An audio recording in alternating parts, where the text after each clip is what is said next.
Hello and Happy New Year. Welcome back to Motherhood Interrupted. I am your host, Kimberly Lovey. You guys, I am so excited to welcome you back. We had a wonderful break and I hope you guys did too. I'm definitely feeling some amazing 2023 vibes. And I have been sitting on this interview for a couple weeks now because I really needed to make sure that I had your attention and I could not possibly stand to drop it over the break where you could have missed it. So now that we're all back, our kids are in school, thank goodness, bless you teachers once again, and we are back in our normal routines. Maybe some of us have even added let's just say a workout, right? Like me. And we're back together. We have been reunited and it feels so good. Do you like that? Anyway, with that, I'm so excited for you guys to hear Leslie's story. And I had no idea that she was adopted until this interview. So originally I had asked her to come on because Leslie and Zack have 4 kids and they adopted Avery when she was 1 year old, and she's going to tell us all about it. And basically, she just casually dropped in that she had been adopted. And it just really shocked me. So anyway, it's such an amazing story. And I really just wanted to publish this because I feel like adoption is something that we all know is out there, but I personally know nothing about it. And I really wanted to understand the behind the scenes of it and let you guys in on the conversation. I definitely wanted to ask Leslie this earlier on in our friendship, and I purposely didn't because I wanted to capture this and really share it with you guys because I just knew that it was going to be educational and heartwarming, inspiring, and that's exactly what it was. So I'm so happy you guys are here with us today listening in, and Leslie was just so gracious, so open and honest, and I just somehow fell madly in love with her even more than I already was. Just so you guys know, Zack is not on, but shout out to Zack because he is Leslie's husband, who is incredible also. And we just love the Schulers. And I'm just so grateful for their friendship. And again, for Leslie, thank you again for joining us and sharing this beautiful story of both you and Avery's adoption. Leslie Schuler, welcome to the podcast. I love you so much. How are you? Hi, thank you for having me. I am good. I'm excited to sit down and chat with you. I am so excited. So Leslie, how many kids do you have? We have 4 kids. Okay. How old are they and how far apart are they? So our first one is Austin. He is almost 18 and he is biological. And then our next daughter is Allison and she's 16. And she is biological as well. Then we adopted our daughter, Avery. She is 15, and she was adopted from Ethiopia. And then our youngest is Anderson, and he is 11. He'll be 12 in the beginning of the year. Oh my gosh. Okay, so here's the thing. I come from a family with some adopted aunts and uncles, and my mom was one of 5. And basically, the history we have in our family is that my grandmother couldn't get pregnant. And so she adopted a boy and then a girl. And then as the old wives' tale goes, she slipped on the market floor. Something got knocked loose and she got pregnant with my mom and ended up having 3 biological kids. So a total of 5 kids, 2 adopted, 3 biological. And what I was sharing with one of our mutual friends is that the adoption thing, I think, is so interesting because I do believe, or from what I understand, just within our family, it's like everyone's story is different, but also the experience of the family is so different. So for example, the older son had a harder time and I think he really struggled with being adopted. And then my mom's older sister, who was also adopted, she on the reverse side was always the favorite, right? And so I just think that bringing in adoption it's obviously such a beautiful thing, but I'm always interested to hear kind of how it works within your family dynamics. So I guess my first question for you is, what made you and Zack want to adopt a child? That's a good question, and that's generally the first question that people will often ask me when they learn about our story. So when I was in college, I had decided that I wanted to adopt when I was older and able to. I myself am adopted, so growing up, adoption was just something that was very normal to me. And when I started learning about China's one child policy and how they would often put the baby girls in orphanages so that they can continue trying for a boy, it broke my heart. And I thought, when I'm older one day, I'm going to adopt a baby girl from China. And fast forward, Zack and I are dating, and I think it was like first or second date, and just kind of like asking the questions of, where do you see yourself? What does your life look like?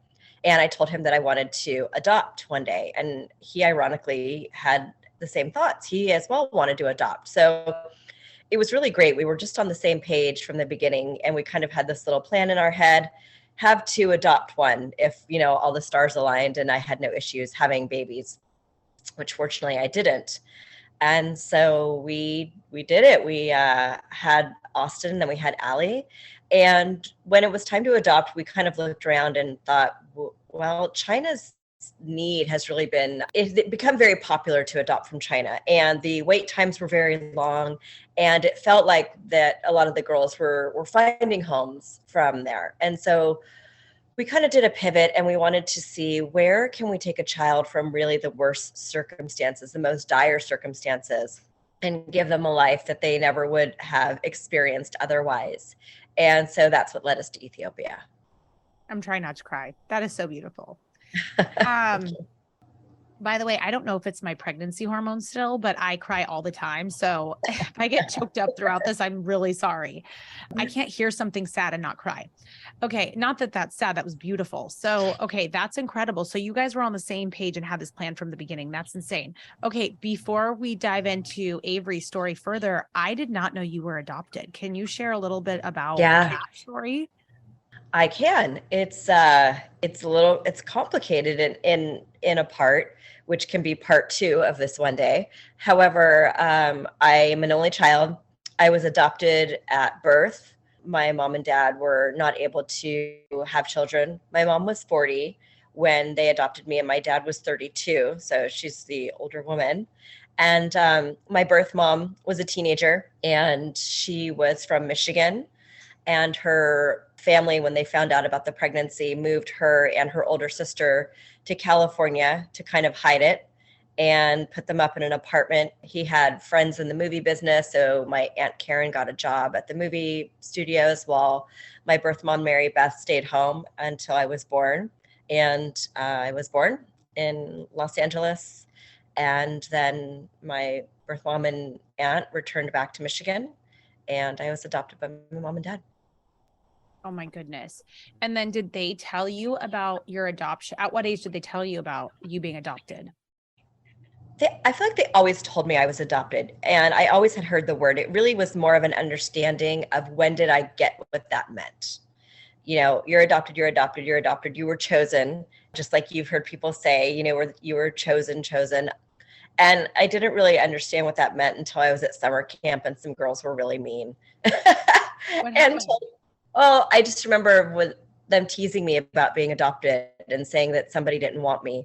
And that's why I was given up. And so I broke into, it was sleepaway camp in New Mexico, mind you. So I was far away, and they had to get my parents on the phone. And anyway, so that's funny, because that's my real first memory of understanding adoption. And after that, I never had an issue with it. It's just that moment was not happy. Of course not. And how old were you? I was probably in like third grade, maybe third or fourth grade. So you kind of knew, you come to the realization, and as you were growing up and starting to really fully understand what that meant, did you have curiosity about the why, the who, like how does that all unfold and play out as someone that's been adopted? Oh, very much so. I always wondered, and especially because I don't look like my mom and dad. So I wanted to know, that was like, for me, one of the biggest things is, who do I look like? Where do I come from? And that was a hard question. I remember being little and walking down the street and looking at people and thinking like, are you my mom? Are you my mom? Oh my God. Or then, when I was little, pretending like maybe I'd see like a famous movie star and she'd be blonde with blue eyes. And I'm like, ooh, maybe she's my mom. So yeah, there's always that longing to know, but it was something I kept inside. I don't really ever remember feeling comfortable and having those conversations with my mom and dad. It was just more of an inner, desire that I kind of battled with. Of course. And so were you able to understand or find out who your mom was or connect with her ever? When I was a teenager, when I was 16, my birth mom found us in California and sent a telegram to my mom and dad asking if she could meet with them and myself. She had flown out with her parents and her sister from Michigan in hopes to meet me. And my parents put the kibosh on that. they said no. So you've never met her? I have now. Parents thought that I would be like, peace out. I'm moving to Michigan because I hate you too. I was a little bit of a troublemaker at 16. And so my mom and dad went to meet her at the hotel. They did go see her in person. Unfortunately, my parents were they come from a little more of the old school thought of when you give a child up for adoption, you're kind of done, you're out. They're not really part of this open adoption era. And so that was just very challenging for them to wrap their heads around it. And I think they felt a little incensed that she was trying to waltz back in their eyes, not seeing it from, a different point of view. So long story short, she had left a letter for me with a mutual friend, which is a story we can always dive into, but it's a little complicated. And I got that letter at a 20th birthday at a Mexican restaurant in the Valley and read it. And it was one of the most beautiful letters I've ever written. And it had pictures inside. So I finally got to see her, and it had phone numbers, and I held on to it for probably a while. And then one day I just called, and that was the beginning of a slow building relationship that now is very, very, we're very close. Oh my gosh. I had no idea. And so does she live in Michigan still? She does. Yeah, she lives in Michigan, unfortunately. So I don't see her as often as I'd like. She married later in life, I want to say like in her mid 30s, and unfortunately was never able to have children again after me. So she in turn adopted 2 daughters from Guatemala. Wow. So, Wow. yeah. That is amazing. And how do your parents feel about your relationship with your biological mother? It's the elephant in the room. We don't talk about it. They've never really accepted it. So I've just kind of kept those 2 worlds as separate as possible. Yeah, I can understand. I mean, I can't understand, but I can only imagine the sensitivity with something like that. So now you're in a place where you have 2 young kids and you're like, we're ready to adopt. For those of us that don't know anything about adoption, can you walk us through the process? Because I believe it's quite a process and I know nothing about it. What's the first step? It is quite a process. Well, once we settled on Ethiopia as the country we wanted to adopt from, we started to do research as to where we could find an international adoption agency that worked with the Ethiopian country and government. And there's many adoption agencies out there that work internationally, and some of them just work with a few different countries. So we had to find one that, again, worked with Ethiopia. So we found some on the East Coast, but I'd found one that was located up in Oregon called Dove International Adoptions. And I just thought, gosh, working in our own time zone, it's going to be so much easier when we've got to make phone calls or just quick questions or all of that stuff. So we had a chat with Dove. We really liked them. They were a smaller agency. They only worked with 3 countries. So they weren't this big, just this big conglomerate, and it was very personalized. And so we kind of moved forward with them and paid the deposit and got our first big packet, like our welcome packet of all the information that we needed to do to begin. And it was so long ago now that I don't really remember the exact steps of what came what, but I can just tell you it was a lot of obviously background information, letters of references, letters from friends. Everything was in triplicate, bank statements, my goodness, marriage certificates, birth certificates. It was basically a lot of busy work of compiling a lot of information to send, when we completed what's called the dossier and everything was notarized. Thank God I worked in an office where we had a notary in our office because I was at her desk like every other day. Wow. So it was very easy. Yeah.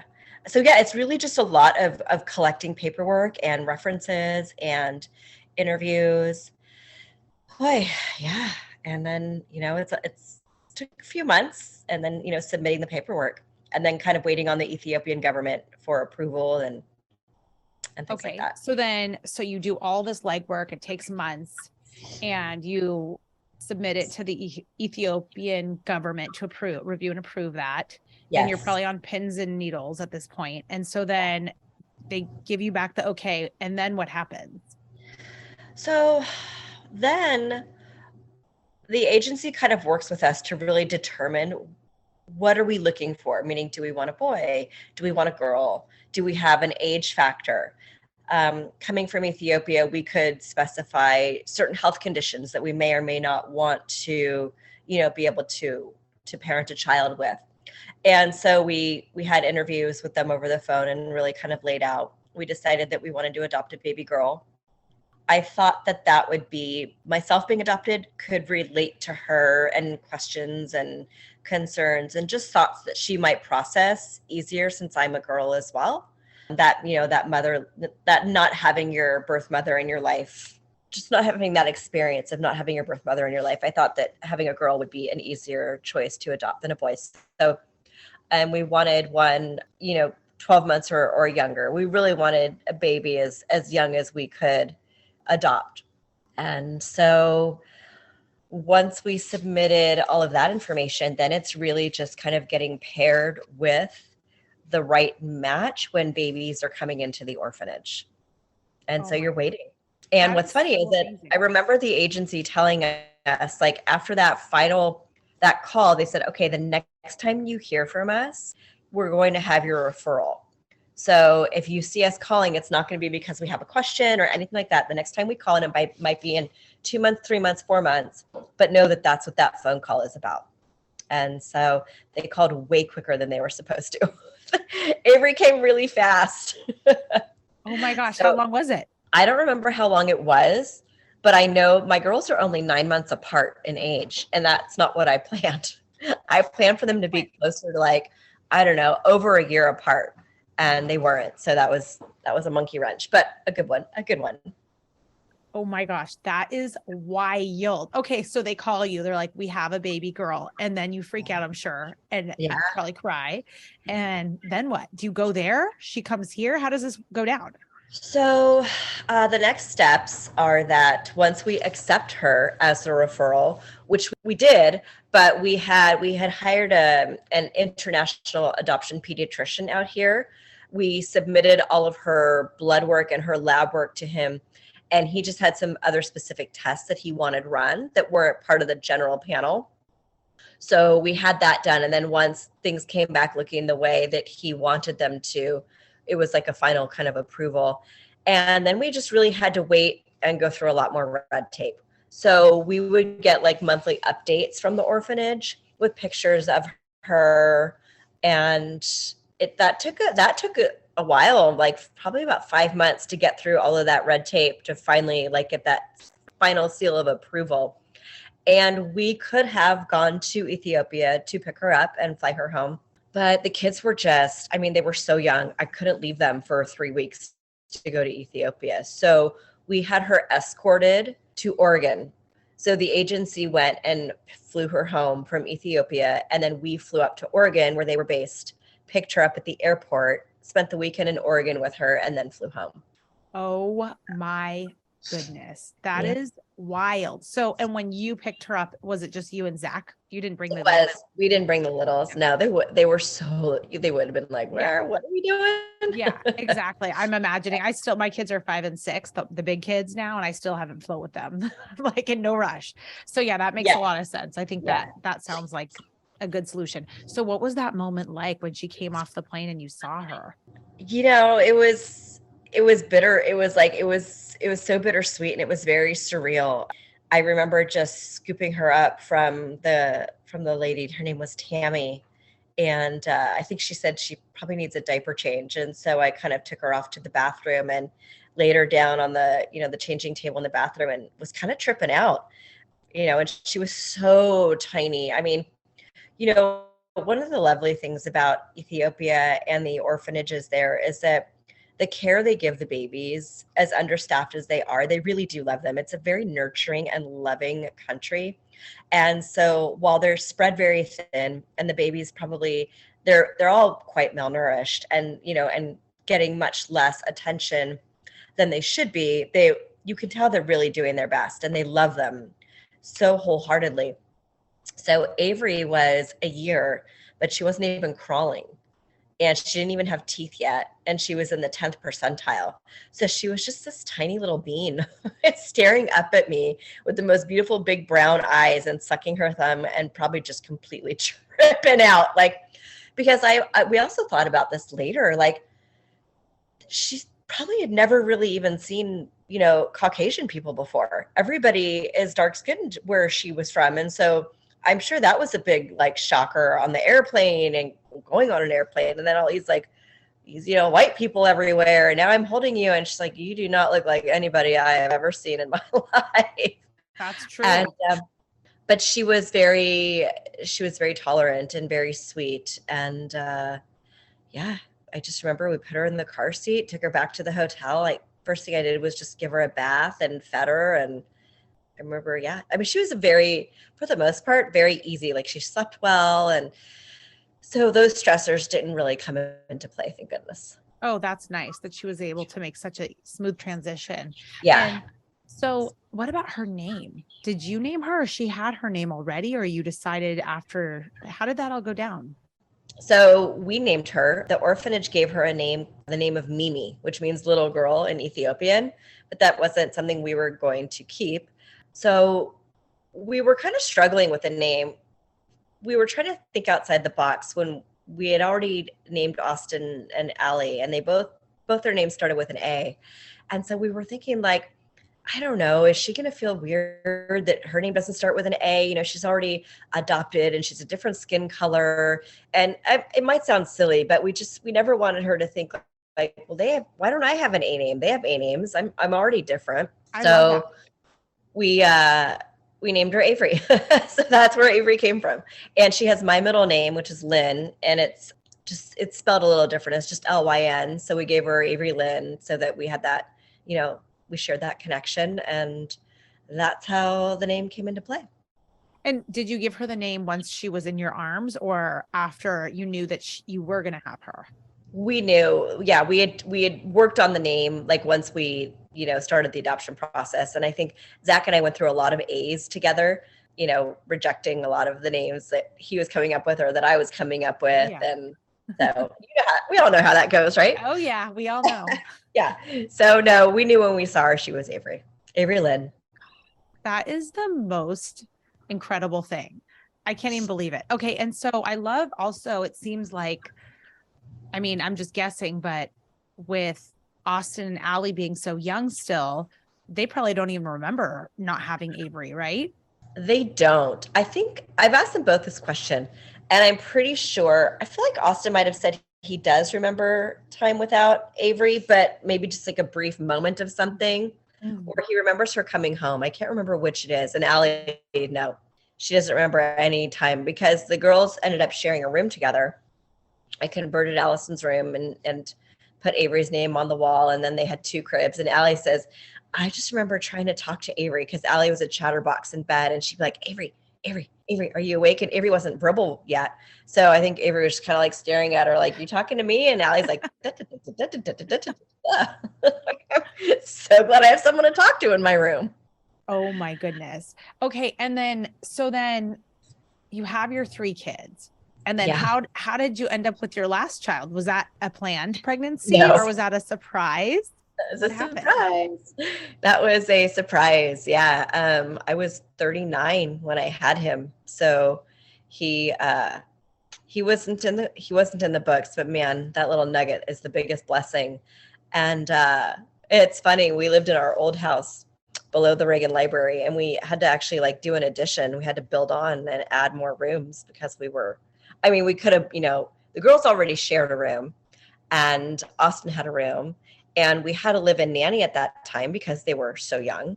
And so now throwing another baby into the mix, we needed another bedroom. So yeah, we had to add on. But yes, he was just a gift from God. Oh my gosh, that makes me want baby 4. Don't tell Brian. Good thing he doesn't listen to this. I feel like 4 would be perfect. Okay, so now you have your 4 babies. So how does this unfold as far as telling Avery she's adopted, and not only Avery, but the rest of the kids? And how does that all go with you guys? I think they had modeled it after my own experience. And so we always shared with Avery that she was adopted. It wasn't really rocket science when you look at the family. It's quite apparent, I think, that she is adopted.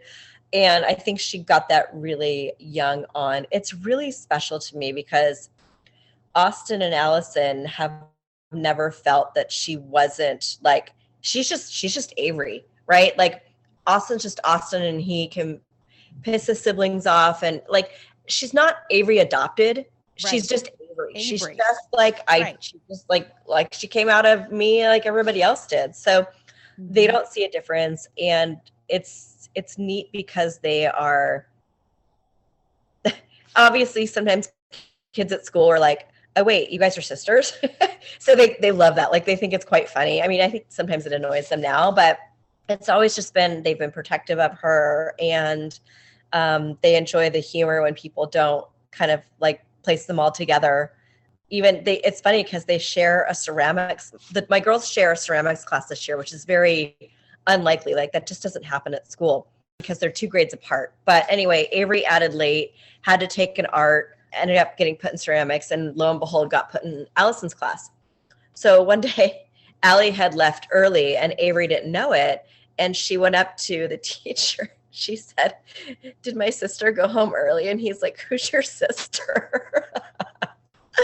And she's like, Allie Schuler. I'm Avery, like, no, just a lot of people don't connect the dots, and I get it.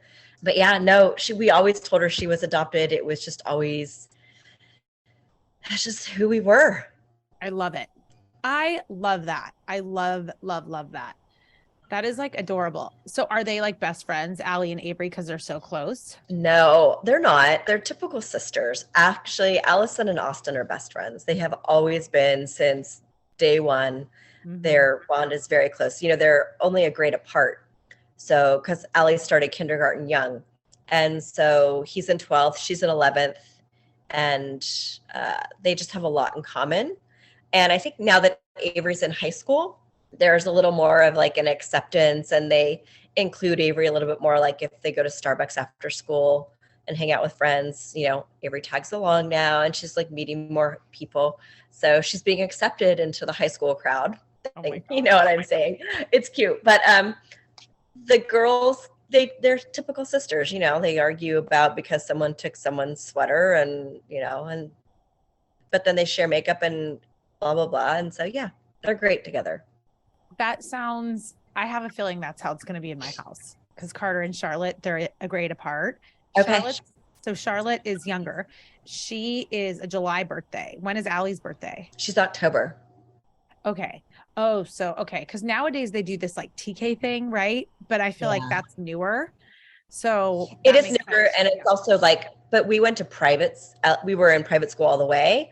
And so it was something that I kind of pushed for because she was ready for kinder. And but TK wasn't even an option. Like you said, back then there was no TK. It was either like another year of preschool or kinder. And I was like, no, she's going into kinder. Right. She's ready. And I feel like especially the girls, like if they tried to suggest Charlotte to be in TK, it would be an absolute no. Yeah. Yeah. But I think that, Carter and Charlotte being 1 grade apart, just like Austin and Allie, it really does. It's like, they're like little twins. It's so cute. Yeah. Gosh, you had a busy household. Were you working during all that time? Yeah, I was working part-time when I had all 3 of the babies back when we lived in the Valley with Zack at his company back in the Valley. And then I remember quitting at some point. I don't remember. Oh, when I got pregnant with Anderson, I was like, I'm done. I cannot, like I worked through my pregnancy till it was like, time to me not work anymore. I got put on bed rest towards the end, not for very long, but at that point I was like, honey, I'm not coming back to work. He's like, why? Like, I don't know, maybe 4 kids. Yeah, maybe there's four a job kids under 4 kids under 6. I'm good. No, that's way too much. Okay, so when people look at your family and they see that you have one dark-skinned child, right? And then the rest are light, I'm sure you get a lot of stares and questions. Like, what is something, I guess, from an educational perspective for other people? Like, what would you say to other people in terms of, kindness, questions? Is there anything people should know, do's or don'ts, to be able to receive families like yours that are mixed families in a better way, or something that you wish that they would know or not do? Or is there anything here that we can give the listeners to educate them further? I'll start that off by saying we've been incredibly blessed, and sometimes in a bit of disbelief that we've never felt anywhere we've ever gone, not once do I remember people looking at us weird or whispering or making comments. We've just truthfully never run into the experience of that.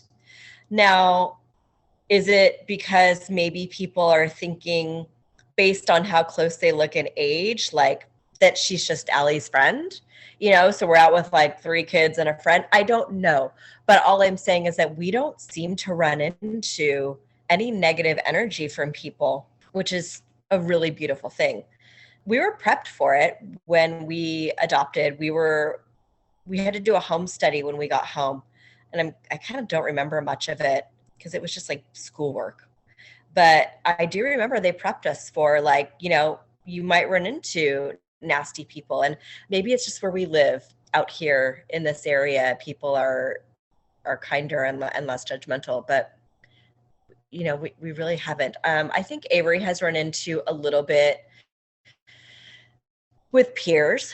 She's had a few people say things to her that hurt her feelings that we've had to address. But besides that, we've been really blessed. People have, and obviously people that know us love us, and or even in the community, she's such an amazing, beautiful person, and everybody that loves Avery just really, really, everyone that meets her just really loves her. That is so beautiful. And I'm so glad to hear that. That's so wonderful. And yeah, I mean, look, she's one of the family, and I think that's the goal and that's the dream.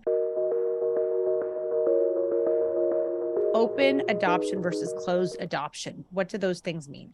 So an open adoption, from what I understand, because I don't really know how this works internationally, but an open adoption is one where I believe that your records aren't sealed privately, and a birth parent, or I'm assuming a birth parent, either is actively taking a role in the child's life or has the ability to, because it's not sealed. It's not a closed adoption where that's confidential, and they don't want anyone to be able to find them or make that contact. So with Avery's adoption, international, I don't know, like, honestly, if it's open or closed, but what I can tell you is that we would be more than over the moon if I could find her birth mom or a birth family member. Unfortunately, that it's really hard. Avery was born in a rural part of Ethiopia, country land. She was abandoned, but left in a location where she could be found so that she would be, taken care of. And so she was found by a police officer and taken in, and then taken to the orphanage. So, I mean, trying to find her family is like a needle in a haystack. They might not even have a computer. They might be living in a hut. I mean, she just came from a very rural area. And I did do like a 23andMe with her. And so we were able to find relatives, but we haven't found anybody closer than a 4th cousin, unfortunately. So I check it periodically to see if there's any new people that have popped up, but it's hard. I've put her on there's some specific websites that you can put like little bios on about, like, trying to connect birth families together. And so, I mean, as we progress with technology and more information, I'm doing what I can to try to find anybody so that Avery can make those connections, but I haven't been able to yet. So she is interested in those connections, it sounds like. She really is. She would love to know her birth mom, and oh my God, that would be the greatest gift I could ever give her. 100%. So I think it's hard for her too, because she sees my relationship with my birth mom, and so I feel guilty is not the right word, but I do feel it's hard sometimes. And she loves Mary Beth, like a grandma, but I know that she wants that, and I want that for her. So hopefully, oh my gosh, we'll this is unbelievable. It is so amazing that you can advocate for her or support her, whatever the best word is, kind of really just be by her side through this part of her life. I think that's incredible that you're able to do that. And, instead of it being like, oh, I need to go off, because I feel like a lot of people are like, oh, I have to go off on my own, and they have to navigate the balance between their adopted family and their biological family. And obviously you have some now experience with that as well. And I'm sure it puts a lot of pressure on folks like yourself to kind of navigate that and walk that balance. So the fact that you can be right by her side and kind of hold her hand through it is just so beautiful. You are like incredible. You and Zack are just like, I die for you. Literally. Like, you guys are so amazing. Oh my goodness. Oh God, I feel like I've been holding back tears this whole time. This is just like so incredible. As Avery continues to grow up, does she just continue to kind of explore and think through and digest all that it means to be adopted? Like, do you think that as she gets older, she has to continue to sort through it, or she's just... I think right now she's just living her best life. I remember being that age, and like, I could give two toots that I was adopted. It was just more of like, what do I going on at school today? Like, whose house am I sleeping at this weekend? Where's the park? Whatever it is. Like, I think as she gets older and past this, being a teenager is a very selfish stage of your life, right? And not in a bad way. We all did it, and that's how you grow and become who you kind of turn out to be on the end side of it all. So rightly so, she's just going through the motions. And perhaps whether that looks to her to be in her early 20s, or maybe once she gets married and starts a family, and then these questions really start to become more important to her. Like, I really want to dig deep and figure out where I come from. I think that is more of a logical time when I think that she will look for those answers. Yes, absolutely. And one thing, I mean, you kind of mentioned that you guys had been able to do like kind of health checks and all of that. I guess one thing that I know, like with my aunt and then my cousin, having that line of adoption, I think it can be tricky, especially as you get older, trying to find answers for like healthcare and things of that nature. It's interesting that you were able to acquire some background in health check. Like, how extensive do you think that is? Like, if somebody's out there thinking, I'd love to adopt, but I'm afraid because I don't know what I'm getting, so to speak, in terms of signing up for like a health issue, potentially, God forbid. Like, how confident are you in terms of just understanding the overall health of the child that you're kind of receiving into your home? I think we felt really confident. I think hiring that adoption specialist pediatrician was key, because he really knew things based on the country that she was coming from that we should be looking for.